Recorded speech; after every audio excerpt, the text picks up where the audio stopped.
আসসালামু আলাইকুম বন্ধুরা, কেমন আছো? আশা করি সকলে ভালো আছো।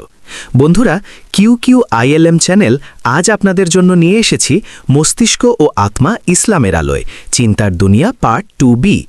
বন্ধুরা, শুরু করার আগে বলে রাখি, যারা এর আগের পর্বগুলি দেখেননি তারা আগে পর্বগুলি দেখে নিন। তো চলো শুরু করা যাক আজকের পার্ট 2 এর B।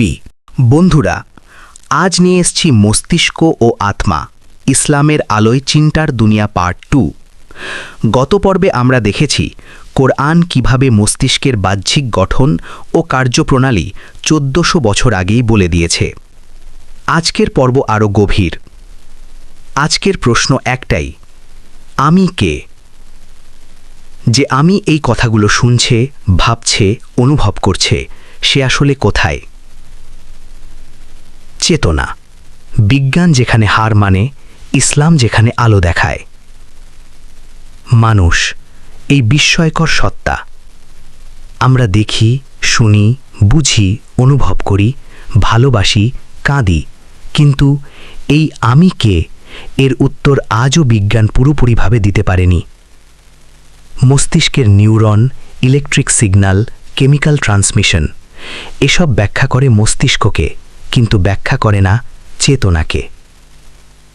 আজকের এই দীর্ঘ ভিডিওতে আমরা যাচ্ছি এমন এক গভীর যাত্রায় যেখানে বিজ্ঞান থেমে যায় আর ইসলাম পথ দেখায়। একটি প্রশ্নের উত্তর খুঁজতে, চেতনা কি, আমি কে, আর আমার এই অস্তিত্ব কোথা থেকে? 1. চেতনার রহস্য, শতাব্দীর ভেতর সবচেয়ে কঠিন প্রশ্ন। গত 100 বছর ধরে বিজ্ঞানীরা চেষ্টা করছেন মানুষের চেতনা ব্যাখ্যা করতে।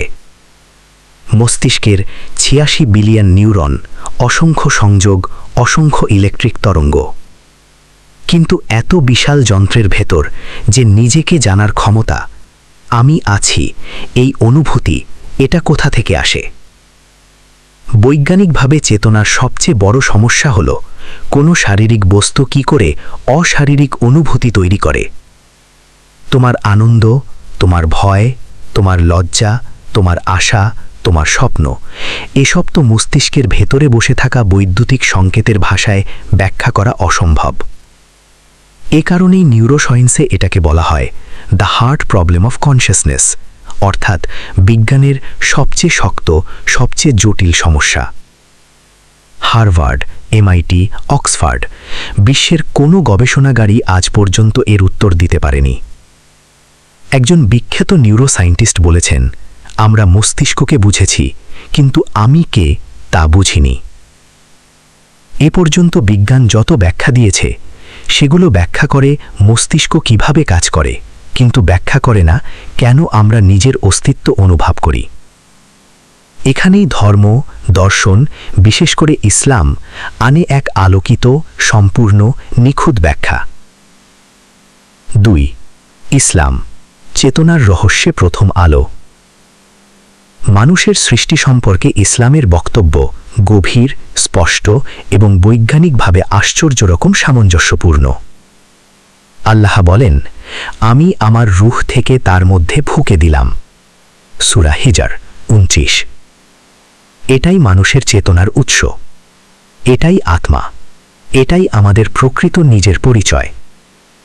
মস্তিষ্ক শুধু একটি ডিভাইস, একটি টুল, একটি ইন্টারফেস, কিন্তু চেতনার উৎস নয়।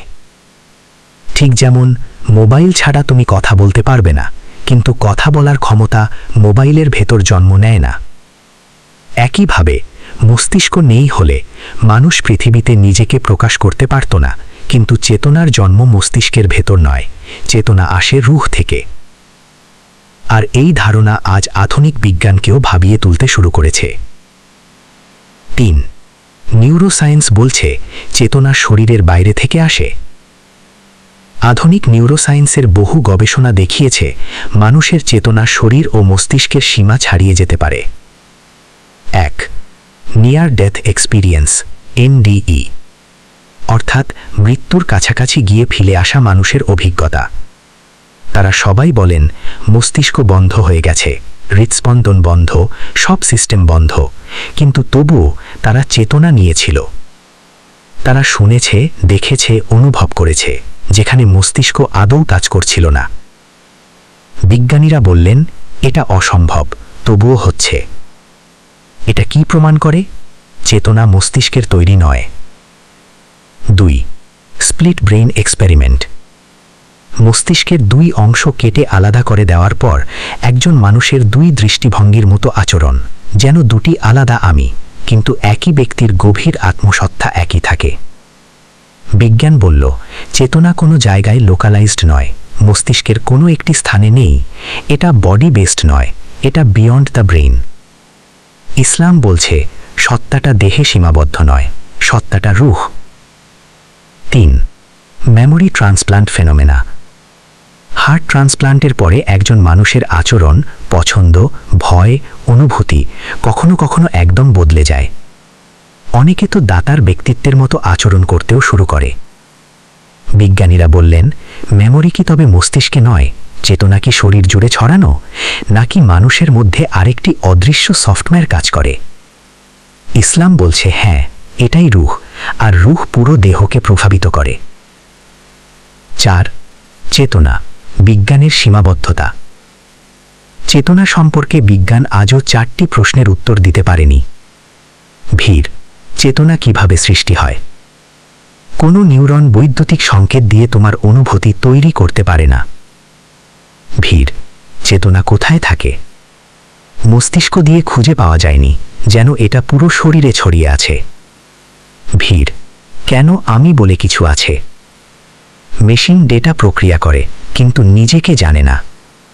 ভিড়, মৃত্যুর পরে চেতনার কি হয়? বিজ্ঞান এখানে সম্পূর্ণ নীরব। আর এখানেই ইসলাম বলে মানুষ হলো রূহ ও দেহের সমন্বিত সত্তা, দেহ মরে, রূহ মরে না। 5. রূহ, ইসলাম যেভাবে ব্যাখ্যা করে। ইসলামে রূহ হচ্ছে এক এমন সত্তা যা আল্লাহর পক্ষ থেকে বিশেষভাবে মানুষের জন্য দেওয়া হয়েছে। রূহের বৈশিষ্ট্য: 1. অশরীরী।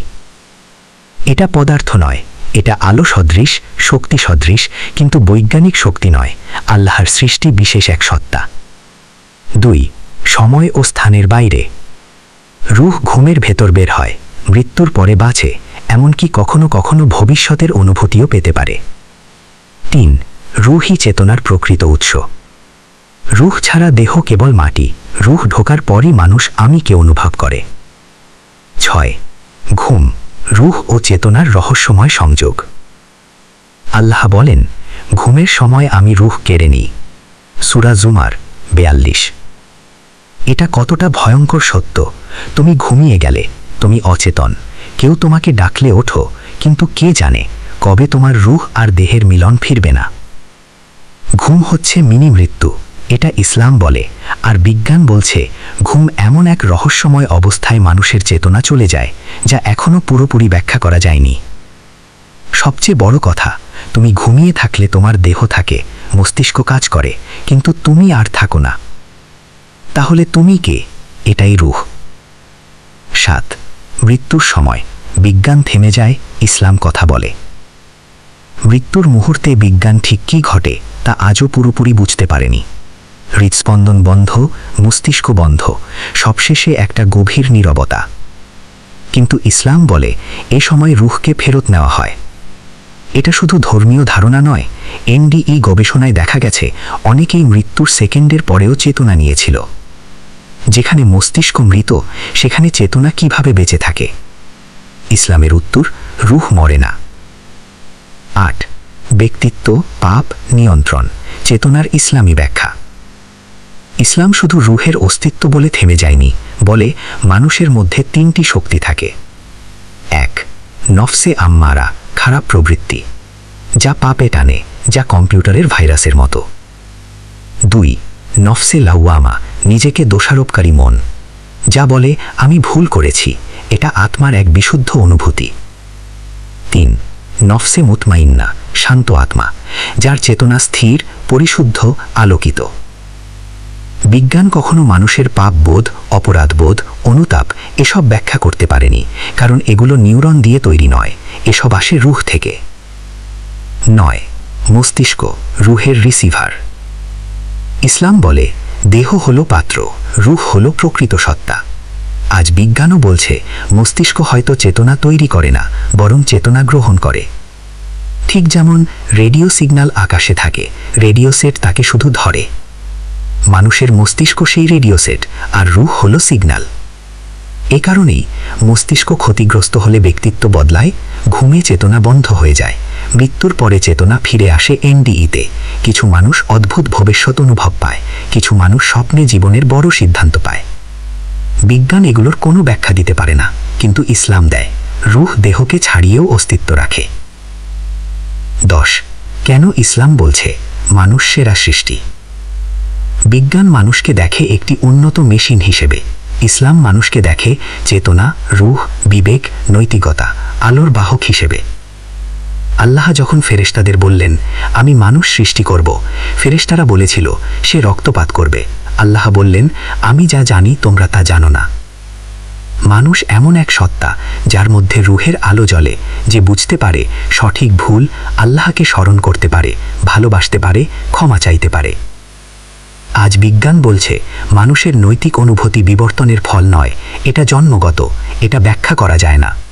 পরবর্তী পর্বে 2 আমরা দেখব স্মৃতি, স্বপ্ন ও আখিরাতের স্মৃতি, কিভাবে কিয়ামতে আমাদের প্রতিটি কথা, কাজ, এমনকি নিয়ত উঠে আসবে।